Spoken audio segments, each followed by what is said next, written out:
우리 전 한 번 더 기도하도록 하겠습니다. 하나님, 오늘 예배에 집중할 수 있는 마음을 허락하여 주옵소서. 나의 마음 가운데 있는 모든 근심 걱정 내려놓게 하시고 말씀 앞에 귀를 기울이게 하여 달라고 우리 한 번 더 기도하며 나아가도록 하겠습니다. 기도합니다. 사랑하는 주님, 이 시간 우리의 마음이 준비되기를 원합니다. 하나님을 예배하는 이 시간, 예배에 집중하지 못하도록 방해되는 모든 요소들 주님 제거하여 주시고, 이 시간 우리가 믿음의 눈을 들어 오직 주님만 바라보며 말씀 앞에 주님 앞에 집중할 수 있도록 하나님 친히 역사하여 주옵소서. 우리의 마음을 오직 주님께만 드리게 하여 주옵소서. 사랑하는 주님, 친히 이 시간을 주장하여 주시옵소서. 주님 도와 주옵소서. 사랑하는 주님, 오늘도 찬양으로, 말씀으로, 기도로 우리 주님과 더욱 친밀해질 수 있도록 기회를 주셔서 감사합니다. 주님, 특별히 이 시간 함께 말씀을 상고할 때에 말씀으로 우리의 상한 심령을 위로해 주시고, 말씀으로 새 힘을 얻게 하시며, 말씀으로 우리의 삶의 무게를 잘 이겨낼 수 있도록 주님 은혜 베풀어 주시옵소서. 예수님의 이름으로 기도드립니다. 아멘.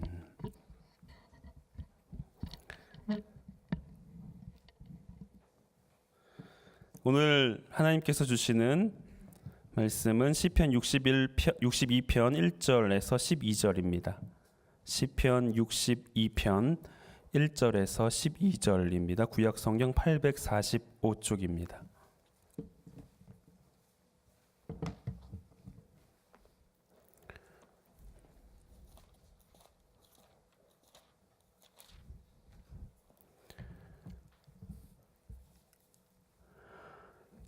제가 봉독하겠습니다. 나의 영혼이 잠잠히 하나님만 바라며 나의 구원이 그에게서 나오는도다. 오직 그만이 나의 반석이시요 나의 구원이시요 나의 요새이시니 내가 크게 흔들리지 아니하리로다. 넘어지는 담과 흔들리는 울타리같이 사람을 죽이려고 너희가 일제히 공격하기를 언제까지 하려느냐. 그들이 그의 높은 자리에서 떨어뜨리기만 꾀하고 거짓을 즐겨하니 입으로는 축복이요 속으로는 저주로다. 셀라. 나의 영혼아 잠잠히 하나님만 바라라. 물은 나의 소망이 그로부터 나오는도다. 오직 그만이 나의 반석이시요 나의 구원이시요 나의 요새이시니 내가 흔들리지 아니하리로다. 나의 구원과 영광이 하나님께 있으며 내 힘의 반석과 피난처도 하나님께 있도다. 백성들아, 시시로 그를 의지하고 그의 앞에 마음을 토하라. 하나님은 우리의 피난처시로다. 셀라. 아 슬프도다. 사람은 입김이며 인생도 속임수이니 저울에 달면 그들은 입김보다 가벼우리로다. 포악을 의지하지 말며 탈취한 것으로 호망하여지지 말며 재물이 늘어도 거기에 마음을 두지 말지어다. 하나님이 한두 번 하신 말씀을 내가 들었나니 권능은 하나님께 속하였다 하셨도다. 주여 인자함은 주께 속하오니 주께서 각 사람이 행한 대로 갚으심이니이다. 아멘. 작년 2월 통계청의 발표에 따르면 우리나라의 자살률은 OECD 회원국 가운데 여러분 몇 위일까요? 11년째 부동의 1위입니다. 2015년에 우리나라에서 자살로 사망한 사람은 공식적으로 14,427명입니다. 이게 공식적인 수치이기 때문에 아마도 비공식적인 수치를 더하면 그 수는 어마어마할 것입니다. 계산해 보면 하루에 40명씩 자살로 생을 마감했고 무려 33분당 1명이 스스로 목숨을 끊고 있는 셈입니다. 저희가 금요 기도회도 1시간 30여 분 정도 예배를 드리게 되는데 예배가 마칠 즈음 우리나라 어딘가에서는 지금 3명이 자살을 했다는 것이죠. 올해만 해도 미투 운동이 확산되던 지난 3월에 성추행 의혹이 불거진 탤런트 조민기 씨가 자살로 생을 마감했고, 이 지난 7월에는 드루킹 관련 불법 정치 자금을 수수했다는 의혹이 제기된 국회의원 노회찬 씨가 자신의 아파트에서 투신 결국 자살로 그의 생을 마감했습니다. 뿐만 아니라 매년 수능 전후면 성적이 오르지 않거나 결과가 안 좋았다는 이유로 스스로 생을 마감하는 학생들의 안타까운 소식을 듣습니다. 이처럼 자살을 선택하는 사람들의 동기와 이유는 다양하지만 그것을 종합해보면 하나의 결론을 도출할 수 있습니다. 극한의 심적인 고통, 초조함, 두려움, 슬픔 등과 같은 견딜 수 없는 감정을 주는 어떤 문제나 어려움에 대한 해결책을 찾을 수 없을 때, 스스로 할 수 있는 것이 아무것도 없을 때의 사람은 자살과 같은 극단적인 선택을 하게 된다는 것입니다. 혹시 여러분은 지금까지 살면서 스스로 해결할 수 없는 어떤 문제나 고민, 무기력과 나태함 혹은 자신의 한계에 부딪힘으로 인해 느끼게 되는 답답함, 초조함, 자신에 대한 실망, 미래에 대한 불안 등을 경험했을 때에 어떻게 반응하셨습니까? 어떤 생각을 하셨고 어떤 행동을 하셨습니까? 오늘 시편 62편은 다윗의 시로서 다윗이 자신의 삶에 있었던 어떤 경험 중에 노래로서 하나님에 대한 자신의 믿음과 하나님에 대한 자신의 확신을 고백한 내용을 담고 있습니다. 다윗이 어떤 경험 중에 있었기에 하나님께 자신의 믿음을 고백하는 것일까요? 그것을 알기 위해서는 우리는 사무엘하 15장으로 가봐야 합니다. 사무엘하 15장은 다윗의 아들 중 한 명인 압살롬이 왕이 되기 위해 반란을 일으키고 이에 다윗은 황급히 왕궁을 떠나 도망가는 내용을 담고 있습니다. 당시 상황이 얼마나 급박했는가 하면 이 사무엘하 15장 30절에 보면 다윗이 감람산 길로 올라갈 때에 그의 머리를 그가 가리고 맨발로 울며 가고 라고 말씀합니다. 불과 몇 시간 혹은 바로 직전까지 다윗은 한나라를 대표하는 왕이었습니다. 그런데 지금은 맨발로 황급히 도망치고 있는 처량한 신세입니다. 다윗이 왕임에도 불구하고 체면을 뒤로하고 맨발로 도망치기까지 그렇게 서두를 수밖에 없었던 이유는 사무엘하 15장 14절에서 확인할 수 있습니다. 제가 읽어보겠습니다. 다윗이 예루살렘에 함께 있는 그의 모든 신하들에게 이르되 일어나 도망하자. 그렇지 아니하면 우리 중 한 사람도 압살롬에게서 피하지 못하리라. 빨리 가자. 두렵건대 그가 우리를 급히 따라와 우리를 해하고 칼날로 성읍을 칠까 하노라. 그 이유는 반란을 일으킨 아들의 칼날에 자신이 죽게 될까 두려웠기 때문입니다. 다윗은 이런 자신의 처량한 신세를 오늘 본문 3절에서 이렇게 고백합니다. 넘어지는 담과 흔들리는 울타리 같이 사람을 죽이려고 너희가 일제히 공격하기를 언제까지 하려느냐. 다윗은 자신의 현실이 넘어지는 담과 흔들리는 울타리 같다고 합니다. 성경에서 담과 울타리는 이 성벽으로도 이해할 수 있는데, 여러분 성벽을 세우는 목적은 외부의 공격으로부터 그 성 안에 있는 사람들을 보호하기 위함입니다. 그래서 구약시대 당시 성벽의 두께는 이스라엘에 있는 성마다 다소간의 차이는 있지만 대부분이 약 5m 내외입니다. 그런 두꺼운 성벽이 여러분 5m입니다. 그런 두꺼운 성벽이 어지간해서 흔들리겠습니까? 그런데 다윗은 지금 자신의 처지를 넘어지고 흔들리는 성벽으로 묘사합니다. 자신의 삶에 넘어짐과 흔들림이 있다는 것입니다. 그 누구도 흔들 수 없을 것 같은 마치 두께가 5m나 되는 성벽과 같은 한 나라의 왕이라는 그런 신분을 가졌음에도 불구하고 그의 인생이 당장이라도 무너져 내리고 부서질 것 같다는 것입니다. 자신이 왕으로서 누렸던 모든 기쁨과 평안과 행복을 다 잃고 지금은 그의 삶에 심각한 균열과 위기와 슬픔, 좌절, 자신의 한계로 인한 무기력과 포기로 가득하다는 것입니다. 다윗이 누구입니까?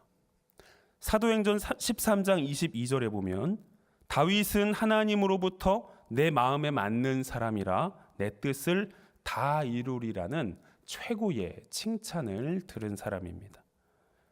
게다가 모든 것을 다 가진 한 나라의 왕입니다. 다윗은 하나님 앞에 사람 앞에 칭찬과 존경을 받는 그 시대를 대표하는 하나님의 사람이었습니다. 그런데 그런 다윗의 삶에도 어려움이 있습니다. 하나님의 은혜와 사랑을 받고 심지어 한 나라의 왕임에도 불구하고 어려움을 피할 수 없었던 것입니다. 슬픔이 있고 좌절이 있고 실패가 있습니다. 이것을 달리 말하면 저와 여러분의 삶에도 다윗의 경험과 같은 그런 일들이 충분히 있을 수 있다는 것입니다. 아니, 반드시 있습니다. 어쩌면 우리들 가운데는 지금 다윗과 같은 그런 경험을 하고 있는 분이 계실 수 있고 지금이 아니라면 분명히 곧 경험하게 될 것입니다. 그것을 어떻게 할 수 있는가 하면 베드로전서 4장 12절입니다. 사랑하는 자들아, 너희를 연단하려고 오는 불시험을 이상한 일 당하는 것 같이 이상히 여기지 말고 사랑하는 자들, 즉 저와 여러분에게 무엇이 옵니까? 불시험이 옵니다. 불타는 듯한 시험, 마치 제철소에서 철을 달구기 위해 쓰이는 활활 타오르는 불과 같은 그런 시험이 나로서는 감당하기 벅찬 어떤 경험들이 마치 오늘 본문의 다윗과 같은 그런 상황이 우리의 삶에 반드시 온다는 것입니다. 중요한 것은 그런 경험 중에 우리는 어떻게 해야 하는가입니다. 혹시 긍정의 힘이라는 책으로 유명한 미국의 한 목사님의 말처럼 아침에 일어나서 나는 잘 될 것이다, 믿음으로 뜨겁게 3번 외치면 우리의 삶에 있는 모든 문제를 극복할 수 있는 힘이 생길까요? 어떻게 생각하십니까?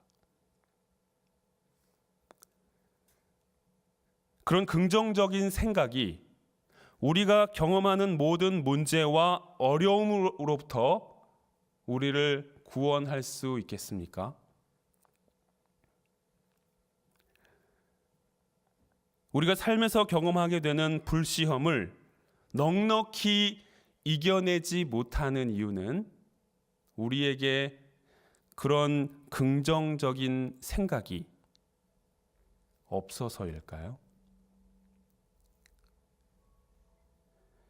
물론 삶에 대한 긍정적인 자세는 필요합니다. 하지만 그렇게 긍정적으로 생각한다고 하여 우리에게 있는 모든 문제가 해결되지는 않습니다. 긍정의 힘을 인정하지만 긍정의 힘이 해답은 아니라는 말입니다. 마인드 컨트롤로 어떤 정신적 심리학적 결단으로는 안 됩니다. 사람에게는 반드시 한계가 있기 때문입니다. 오늘 본문이 그것을 단적으로 보여줍니다. 다윗은 마음먹은 대로 다 할 수 있는 한 나라의 왕임에도 불구하고 쫓겨나고 도망가고 숨고 심지어 자신의 처지로 인하여 눈물을 흘립니다. 사람이 이렇게 연약합니다. 우리 주변에 있는 어떤 사람이 우리가 봤을 때는 달라 보일 수 있지만 그 사람도 자세히 보면 연약한 그리고 부족한 한 사람에 불과합니다. 그렇게 사람에게는 결코 소망이 없습니다. 아무리 뛰어나고 대단한 사람도 그의 삶의 고민과 답답함과 고통과 우리가 삶의 자리에서 경험하게 되는 한계가 있기 때문입니다. 그것이 사람의 인생입니다. 이 사실을 알았던 다윗은 아들의 반란으로 인하여 도망자의 신세가 되었을 때에 아무런 소망도 희망도 없고 슬픔과 좌절과 낙심과 아픔만이 있을 때에 어떻게 반응합니까? 오늘 보면 5절에서 7절입니다. 함께 보시겠습니다. 나의 영혼아 잠잠히 하나님만 바라라. 물은 나의 소망이 그로부터 나오는도다. 오직 그만이 나의 반석이시요 나의 구원이시요 나의 요새이시니 내가 흔들리지 아니하리로다. 나의 구원과 영광이 하나님께 있으며 내 힘의 반석과 피난처도 하나님께 있도다. 아멘. 특별히 6절에서 오직이라는 말은 히브리어 문법상 한정적 용법으로 쓰였는데 우리의 삶의 반석이시고 구원이시고 요새가 되는 대상을 오직 하나님 한 분으로 한정하는 것입니다. 우리의 삶에 참된 도움으로 여겨지고 생각할 수 있는 여러 가지가 있습니다.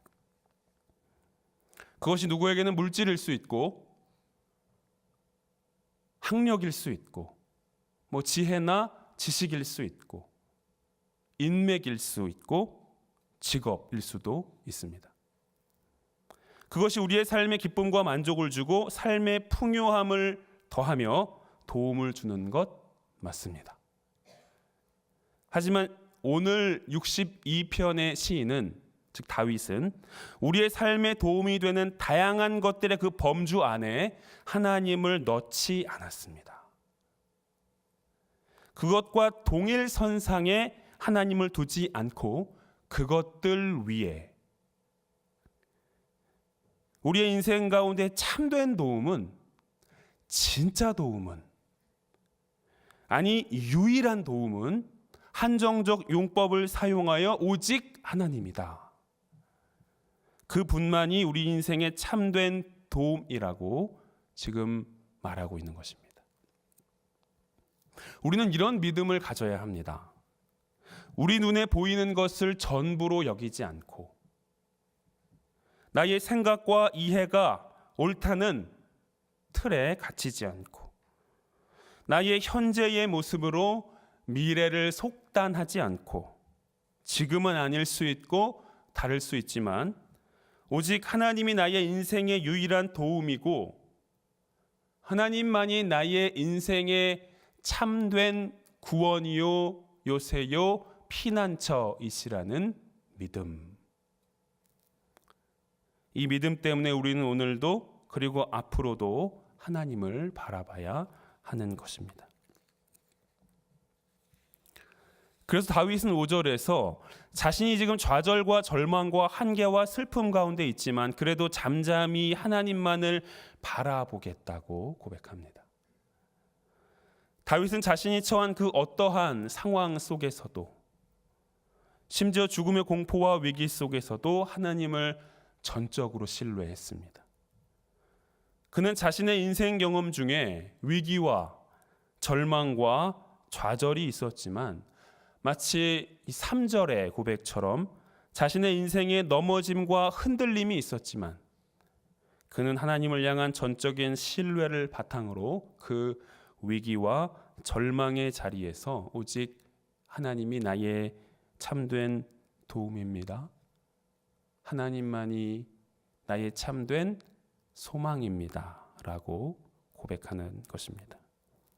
그리고 8절의 말씀과 같이 모든 일에 항상 하나님만을 의지하였고 그 앞에 나의 모든 괴로움과 답답함과 문제와 걱정들을 쏟아냈습니다. 기도했다는 것입니다. 마태복음 11장 28절에 보면 수고하고 무거운 짐진 자들아 다 내게로 오라 내가 너희를 쉬게 하리라 라고 말씀합니다.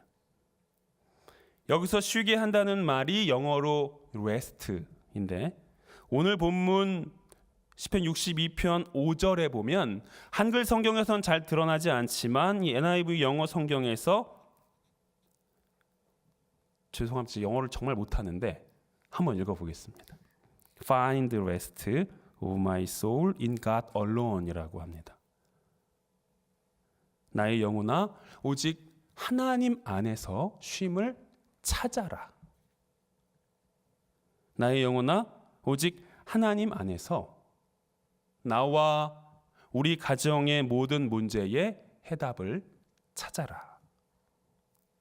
나의 영혼아 오직 하나님 안에서 나를 힘들게 하고 나를 괴롭게 하고 초조하게 하고 근심하게 하는 모든 것으로부터의 해결책을 찾아라.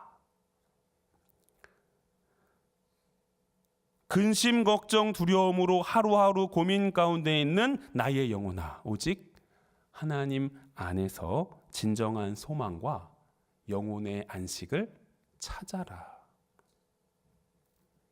하나님과의 관계가 무너져 이미 영적으로 무질서하고 너무 세속화되어 버린 나의 인생과 믿음일지라도 나의 영혼아 오직 하나님 안에서 회복을 찾아라.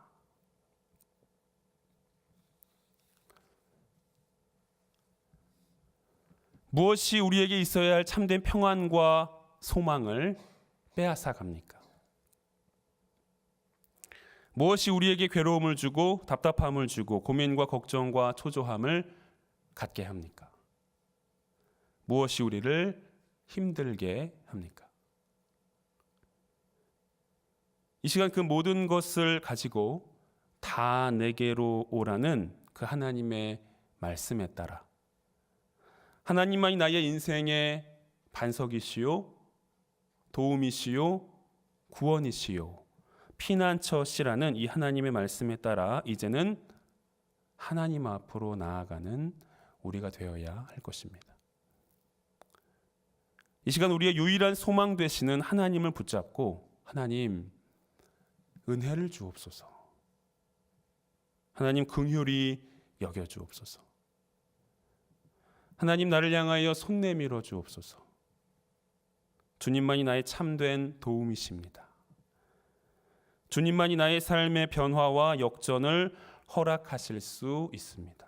주님 없이는 내가 아무것도 할 수 없고 주님 없이는 내가 살 수 없습니다. 주님 나의 삶을 일으켜 주옵소서. 살려 주옵소서. 도와주옵소서. 이렇게 우리는 기도해야 할 것입니다. 이 시간 주 없이 살 수 없네 찬양 부른 후에 함께 기도하시겠습니다.